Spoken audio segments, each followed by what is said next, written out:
December 7th and 8th, Wednesday and Thursday, the sun is in Sag and the moon is in Gemini. Whoop! It's a big fat full moon, you guys, on the 7th.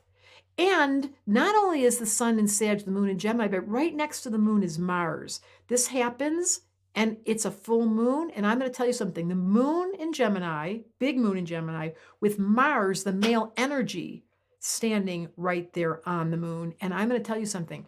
We have to talk.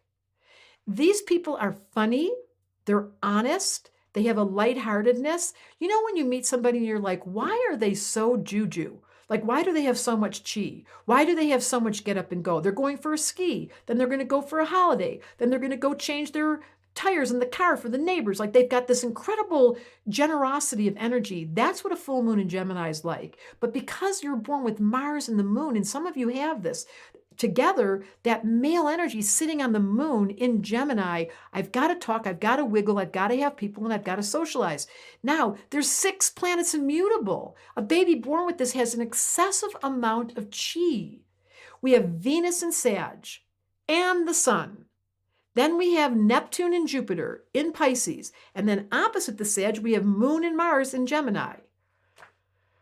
Well, if you were born with that much mutable energy, you would have ants in your pants. You shake your foot under the table. You feel slightly self-conscious because you can't sit still. They tell you to meditate and you're like, I can't stand meditating. Well, you can meditate if you just finished your video game and you just went out for your ski run and now you're sitting exhausted drinking a glass of wine. Sometimes meditation for some people is just slowing down, which is not easy for this chart.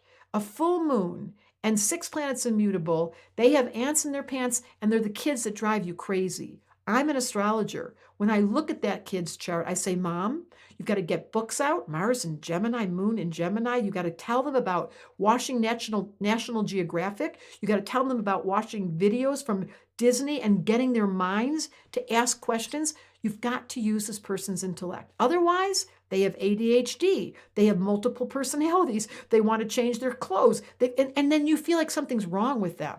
Why do we study astrology? And by the way, you're just coming to our new launch. So if you have one of those kids or you feel like you have never understood yourself, we have a beginner astrology school for people just like this, Gemini, Sag, who are always interested. You don't have to be an astrologer. You just want to learn how to accept your kid, your husband, your mother, but most of all, yourself.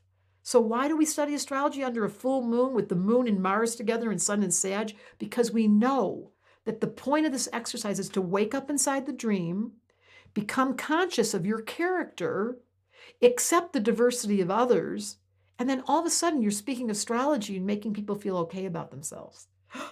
That's the right use of mutable energy. I love astrology. I'm never going to stop loving it, and I'm loving you. Astrology Answers wanted me to tell you, a baby born under this full moon, we got chi.